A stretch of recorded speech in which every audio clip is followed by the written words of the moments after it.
bass chords, as distinct from BASS. So BASS means low frequency. BASE means foundational, as you know. So we're looking at foundational chords, the foundation of chords. Now we did the intervals. You good? We did the intervals, so we had the seconds, thirds, fourths, fifths, sixths, seventh, eighth, ninth, so forth. Well, octaves. We'll define a chord here. Chord.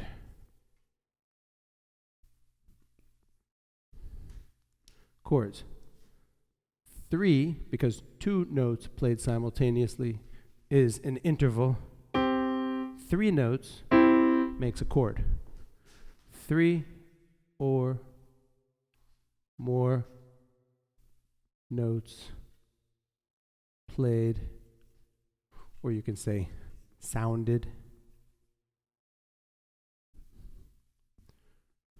simultaneously.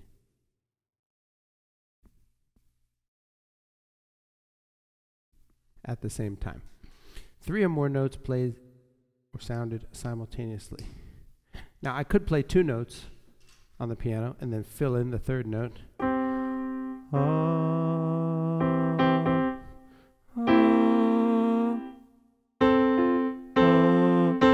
And that becomes a chord.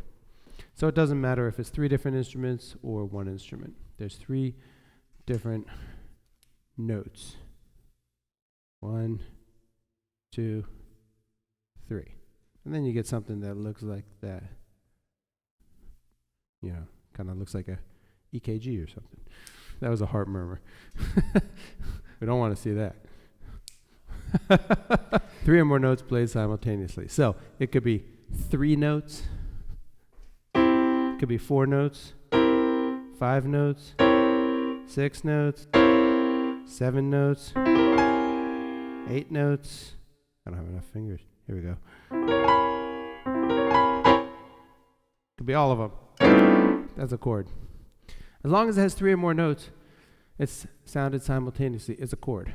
That's the rule. Chords are built off of thirds, the interval of a third. Built off of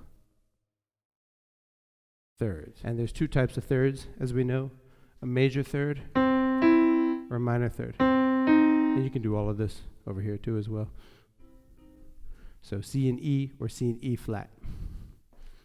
That's a major third and a minor third. You remember that from your intervals. Or we can say chords are stacked in thirds. So the bass chords, B-A-S-E, only have 3 notes. You can create chords off of those bass chords. And we'll learn how to do that. But today we're going to learn about the bass chords, the foundational. Yes, the bass chords are 3 notes only. So we have 2 sets of thirds. Now we have a major third and a minor third. Major third. Okay, and that's 4 half steps. So you start with C, for instance, and then go 4 half steps up. 1, 2, 3, 4. And then you play the C and the 4th half step above it. And that's a major third. 4 half steps. That's the definition of a major third. 4 half steps. Or you could say 2 whole steps. But half steps kind of makes a little more sense. Then we have a minor third. I'm going to use a capital M for major and a lowercase m for minor. Minor third. Minor third is 3 half steps.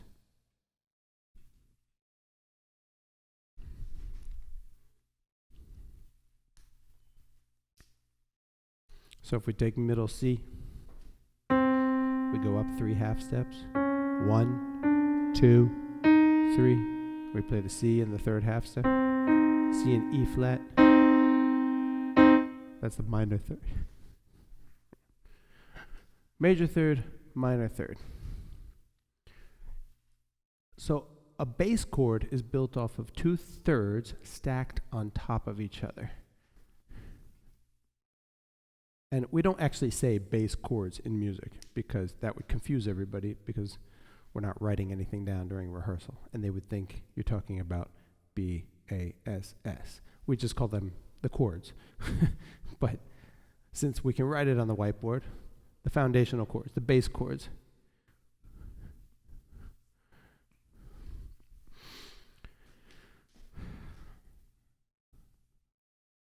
Two thirds, an interval of a third, stacked on top of 2/3 stacked on top of one another. Okay? There we go. There's two ways to define it. You could either say 2/3 stacked on top of each other, or a third and a fifth above a root note. It's the same thing. The tools that we have to work with are a major third, which is 4 half steps, and a minor third. Minor third. So the number of combinations, since we have 2/3 stacked onto each other, for the first third, we can have a major or a minor. That's 2 options. And for the second third, we can have a major or a minor. That's so we have 2/3 stacked on top of each other. The first third, we can either be a major or a minor. So that's 2 options, as a light switch, on and off. The second third can either be a major or a minor. So 2 times 2 equals 4. So we have 4 bass chords, 4 foundational chords. So it's statistics. We have 4 bass chords, B-A-S-E. So let's take middle C. We'll make 5 ledger lines. That's a staff, because they work for you. And we'll make a treble clef or G clef. Tells us where G is. And now we'll take a third. We'll hang a ledger line below, which is middle C.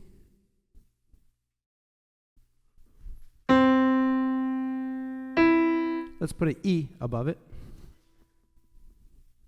That's a major third.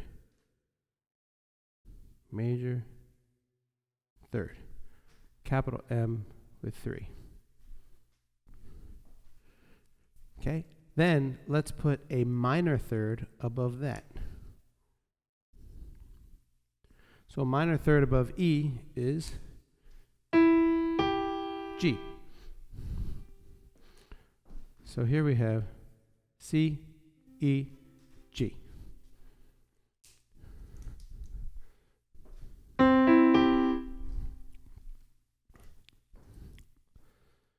So now we have something very important. There's a word called root. Root. Okay? And when we talk about root, we have like a plant with a stem, and then in the soil we have the roots.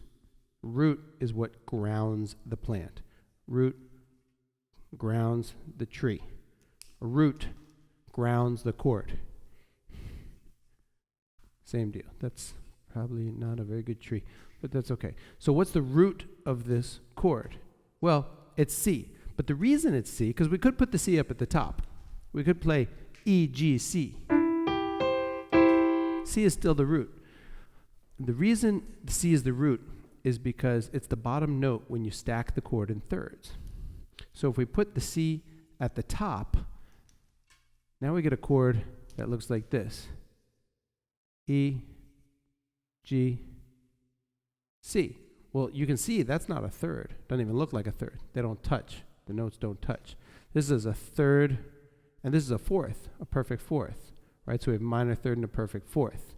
Well, the bass chords have to be stacked in thirds to know what the root is. Well, any chord has to be stacked in thirds to know what the root is. So you have to take the C and play it down here. in order to know what the root of the chord is. This is not an E chord. This is a C chord, because when you stack the chord in thirds, C is the bottom note. And the root of the chord is the name of the chord. So the root is, the definition of the root is and this kind of gets complex pretty quickly. The bottom note, or we can say the bass. The word bass means bottom note.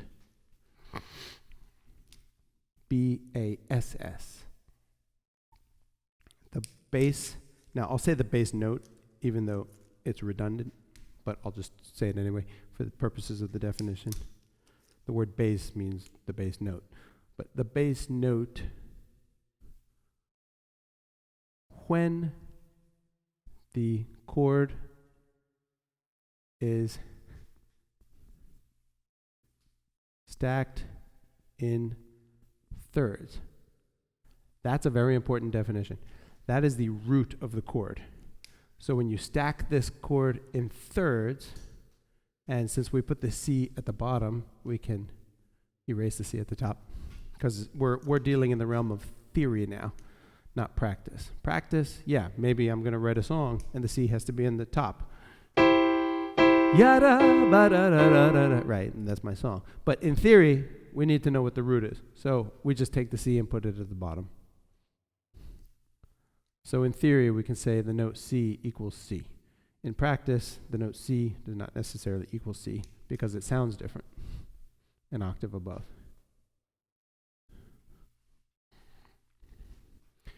The root is the bass note when the chord is stacked in thirds. So if you get some type of problem like this, and they say, what's the root note?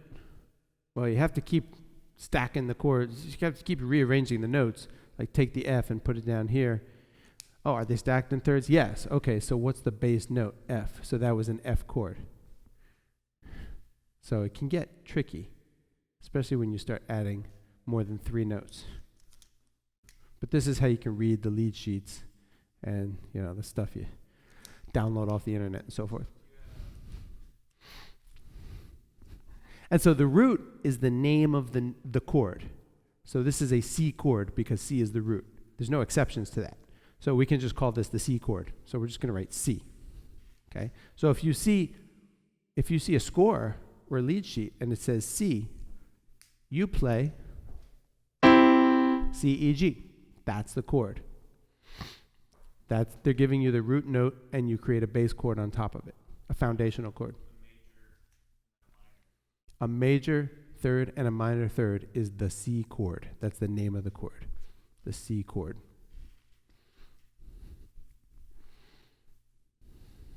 Before you do this, most people think it's major and major, but it's usually new information that top third is a minor. So we have a major and a minor. Let's swap them.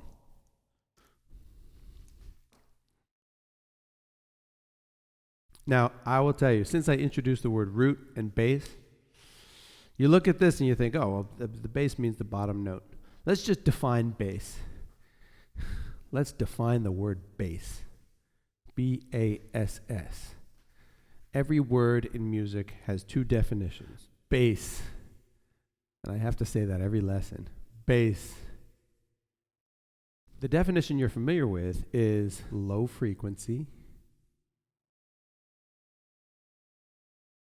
which in music is middle, C, and below.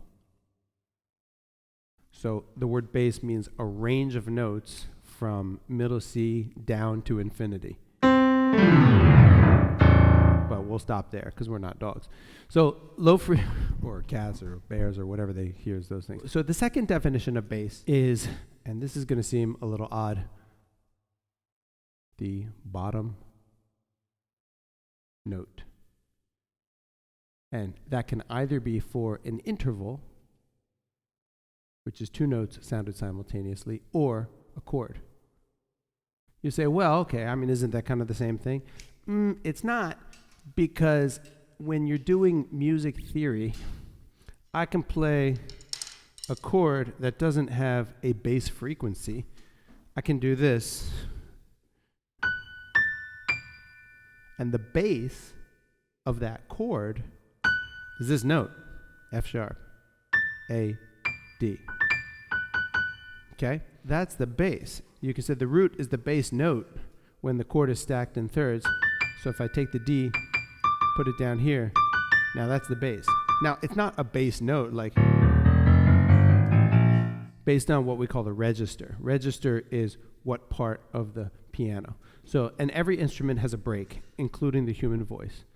Every instrument has what we call a break, where the tone of the instrument actually changes. So the voice will break.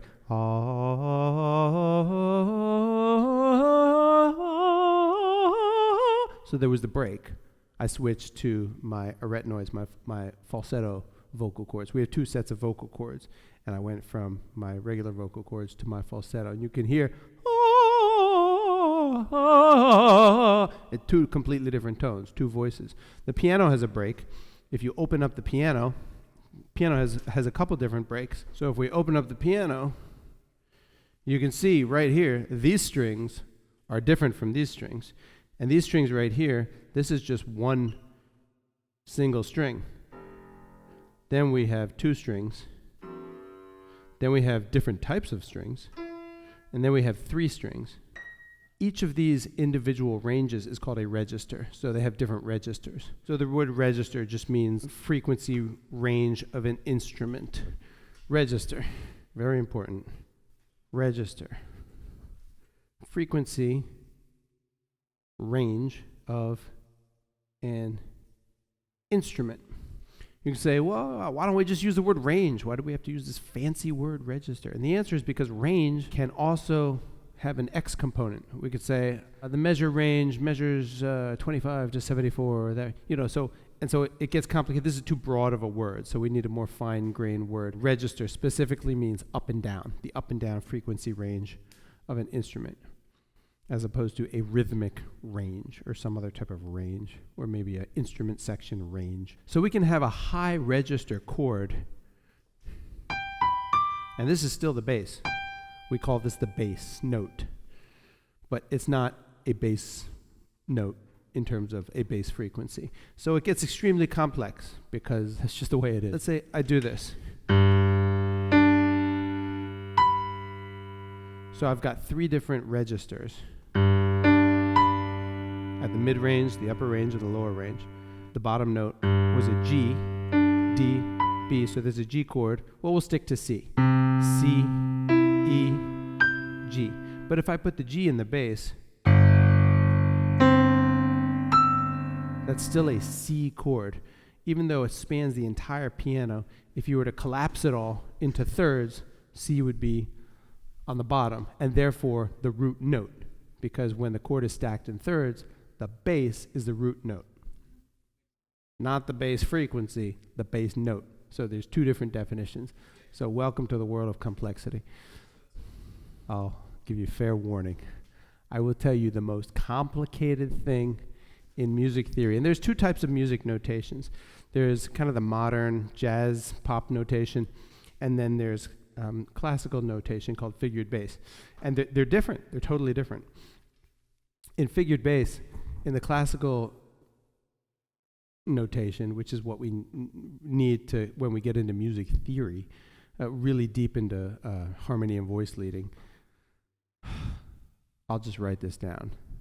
The most, and I guarantee you, and when I tell you this, the first thing you're going to do is say, well, that doesn't make sense because I understand it. You just did it. It's the difference between bass and root. And it's true, but the most confusing, and I'll tell you, this gets confusing. The most confusing thing in music theory, I'm going to tell you right now, is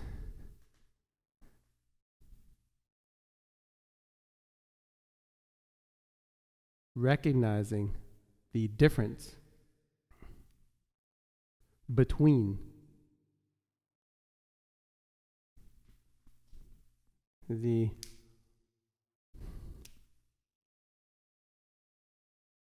bass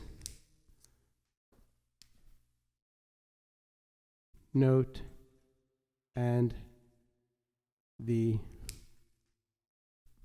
root. The bass is the bottom note. The root is the bottom note when the chord is stacked in thirds. And that seems easy to distinguish right now. But when we get into harmony and voice leading and chord progressions, that gets really, really confusing really quickly when we throw in the inversions. So just realize that. So, next one. Let's swap them. Let's put the minor third on bottom and the major third on top. C, E flat. That's 3 half steps away from C. There's C, 3, and then 3 half steps away from E flat. 4, I'm sorry.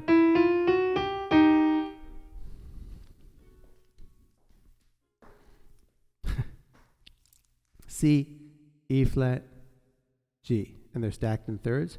So that is also a C chord. Uh-oh, now we need some type of qualifier because we have 2 C chords and we don't know if we should play the first C or the second C. Every chord is major or minor. That's it. You have 2 options. A chord is either major or minor. And what determines whether or not a chord is major or minor is the third above the root. The first third at the bottom of the stack. So that's C minor. That's right. So we're just going to steal the name from the interval and call it C minor. C minor.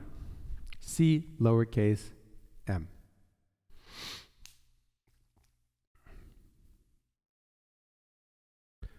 So now we have the adjectives that we associate with these chord qualities. Major, minor. We can come up with a whole bunch of adjectives, but the overarching adjective that we ascribe to major is happy. Right? Now we can say jubilant, ecstatic, whatever. There's a whole bunch of different, joyful, jocular. There's a whole bunch of adjectives that we could ascribe to a major chord. We'll just say happy, right?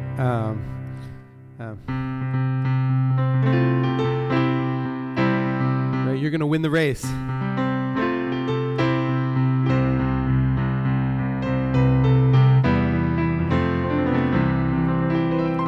Right, so that's happy. Ta-da! Right, the circus guy, he made the jump and everything was okay. Everybody's happy. That's the major chord. And it comes from the third. The quality comes from the third. Right, you can have all these other chords.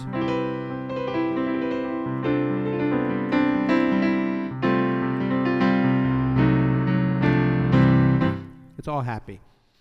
Minor, we usually associate with sad. And again, we can say somber, depressing, etc. What other words mean sad? Sad. And so we'll just flip over to, like the pipe organ.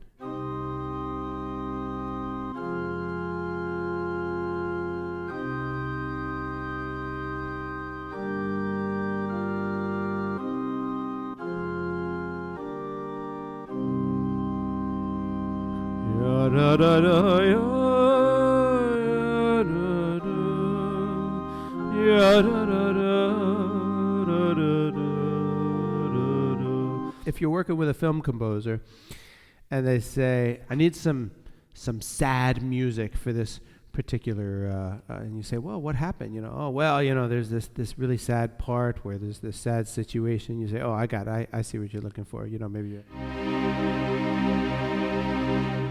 use a bunch of minor chords.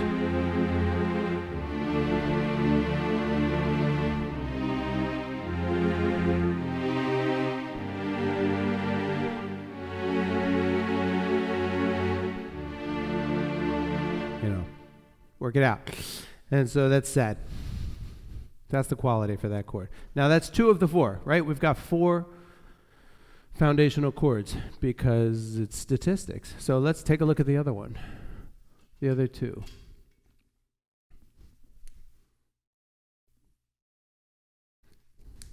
C major, C minor. Now, we do not write C major as C capital M. Never do that. That means something else. So it's just C. Yeah, the letter of the root note. Yeah, exactly. That's it. That's how that tells you the chord. Okay, next one.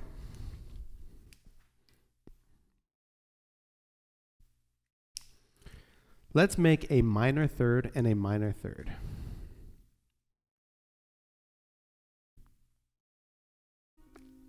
Yeah, there you go. It is a tritone. Between the root and the fifth, yes. Yeah, C, yeah, you remember from your intervals. That's good. C, E flat, and then we'll take that G and we'll flat that. We'll get G flat. Little spelling issue here. It has to look like a third on the staff. If it doesn't look like a third on the staff, it's not a third. In fact, if it doesn't sound like a third, but it looks like a third on the staff, it is a third. So for instance, you're not allowed to write this chord. I mean, you can, but it becomes something else. C, E flat, F sharp. That doesn't look like a third between E flat and F sharp. Now, if you play E flat, F sharp,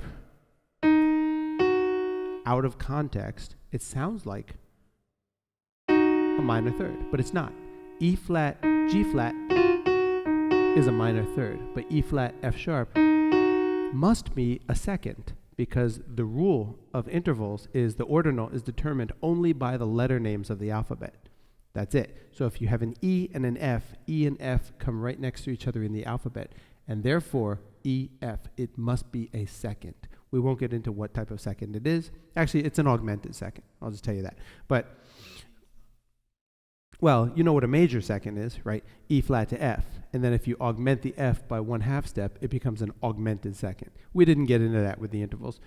But anyway, just realize that's something else altogether. This is not stacked in thirds. Now, if you play it on the keyboard, it sounds like that. But it's not. It's that. They sound the same, but they're written differently. And so chord spelling of the chord makes all the difference in music theory. It depends on the context, depends on where you came from and where you're going. And that's called harmony and voice leading. Since we don't know the context, we don't know what chord preceded this and what chord follows it, we can't know if it's correct or not. This could be perfectly correct in the context of the other chords, and that's called the chord progression. How does one chord progress to the other? But what I can tell you is the root of that chord is not C. It's something else because that was not stacked in thirds. That's what I can tell you. So you can have the same notes, but a different root depending on, I guess technically it's a different note. F sharp is a different note from G flat. Well, it's a different tone, but on the piano it's the same note. We call it an enharmonic. But anyway, well, don't worry about that so much. We will get into that later. This right here is a minor chord because it has a minor third on the bottom. But we can't call it C minor because we already have something called C minor, and that would be confusing, okay? and would infringe on, what's it called when they say you can't have two Chinese restaurants in the same pavilion? Conflict, something, there's a name for it. Anyway, that would happen here. You can't have it. Anti-compete. It would infringe on the competition. So you can't have two types of C minor chords that refer to different things, because then we don't know what to call it. It is a minor chord, and it's minor because the bottom third is minor. But we have to call it something else. So let's call it according to the interval from the root to the fifth. So if you count C, D, E, F, G, you get 5. So these could be thought of as 2/3 stacked on top of each other, or you can define the bass chord as a third and a fifth above the root. That's another definition. Third and a fifth above a root. Same thing. Right, so you could say here's a third and here's a third, or you could say here's a third and here's a fifth. From C to G is a perfect fifth. From C to G flat is what? You should know that from your intervals. It's not minor because we don't use major and minor for the perfect intervals. We use augmented and diminished. So if you take a perfect fifth and you diminish it by a half step, it's a diminished fifth. If you take a perfect fifth and you augment it by 1/2 step, it's an augmented fifth. This is a major third and a perfect fifth. This is a minor third and a perfect fifth. You could think of it that way.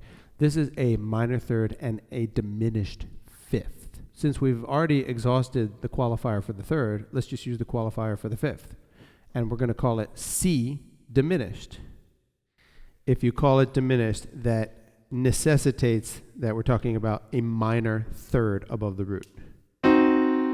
There's no, C, E major, G flat. That's a different chord. That's not even a C chord. C major. Well, maybe it would be, yeah. C to E to G flat. Who knows? We're not going to deal with that right now. Let's do the other one.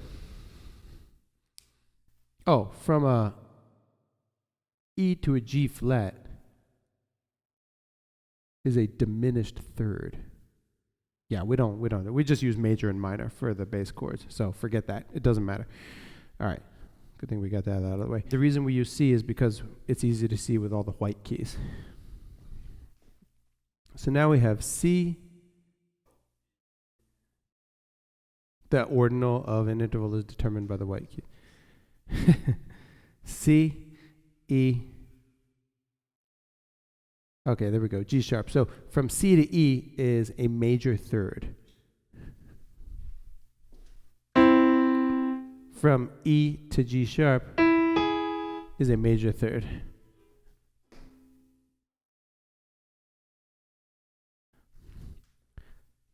This is a major chord because the bottom third is major third. But we already have major, we're already saying C major is this, major and minor. So it's C augmented.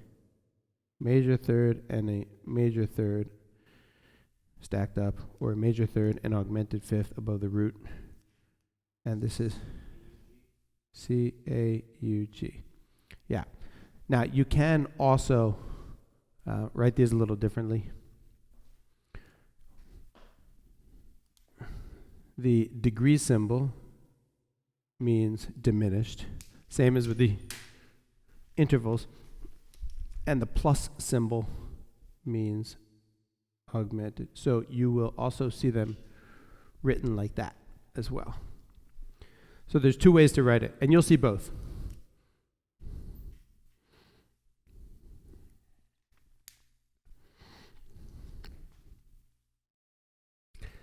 The C diminished we usually associate with the adjective horror or terror, right? Scary. Horror, terror. The film director comes to you and says, oh, we have a really scary part. We need some music. You go, oh, all right, let's start with a diminished chord.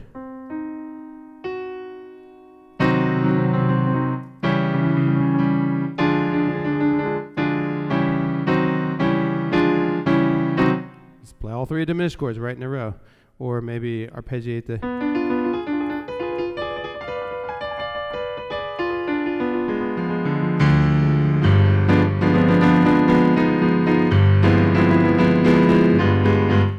diminished. It's a bunch of thirds, okay? Or even up here, maybe something with the suspense, but it's very scary. Or maybe down here. Yeah, it's all diminished chord. There you go. You can go to a film festival and talk to the directors there and say, "You guys looking for music?" And there you go. Now you know how to do it. That's all you need. Well, what's this one? Okay, so what does this sound like? Now some people say, "Oh, that's scary too," but ominous. That's yeah. It's suspense, mysterious.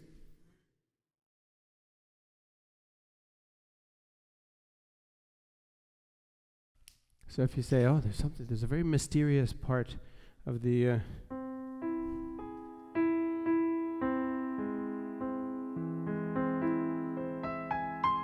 Because it's kind of like there's sort of it's not a major chord. It's not definitively scary, but it's just, it sounds like it's suspended.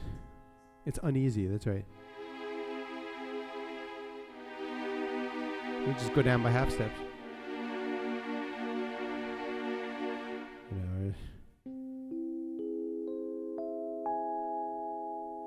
Isn't that the opening to Mr. Rogers? Now I'm going to get flagged on the video because I said that. I think these are all unlisted anyway. They're only for my students. So yeah, so there you go. And then you combine them. So maybe you have you're writing a song, okay, and it's a happy song.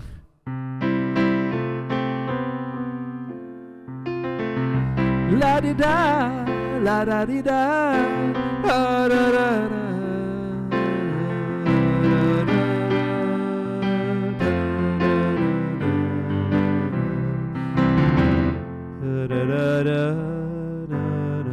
And then you repeat it, so you have the A section, and then you repeat the A section again, so it's A, and then you need some kind of like bridge to the B section.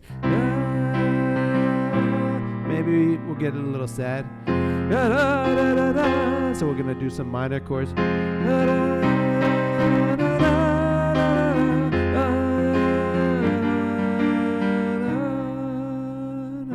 we're back to the A section.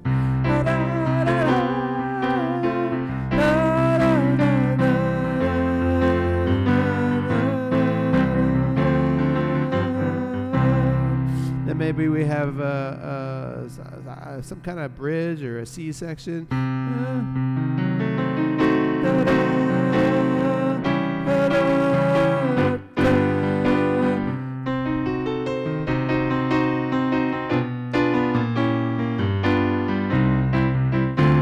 Whatever it is. Yeah, you mean like the character? Well, the key. Oh no, the key can change too. You can go.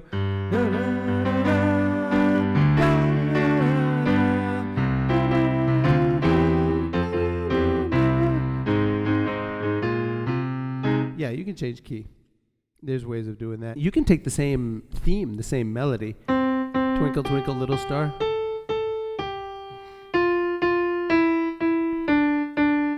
You can play it happy with major chords. You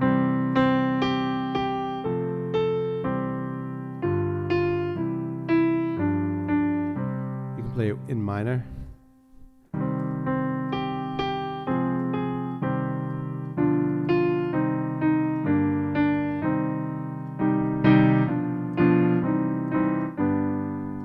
I made a mistake there.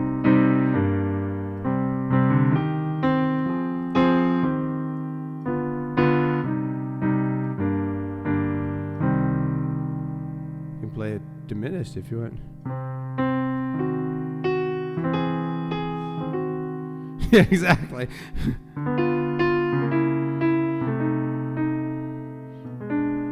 You do all sorts of stuff. It's the theme. You can hear the theme, right? And they call those variations. Theme and variation. You take a theme and you play it with the variations. So that's it. Those are the 4 bass chords: major, minor, diminished, augmented, happy, sad, scary, mysterious, C, C minor, C diminished, C augmented. They're 2/3 stacked on top of each other. The root note is the bass note when the chord is stacked in thirds. We haven't gotten to inversions yet, where you start flipping them up and down. We kind of touched on it a little bit, but we haven't formally done it. That's a whole other thing. Or you could say it's a third and a fifth above the root note.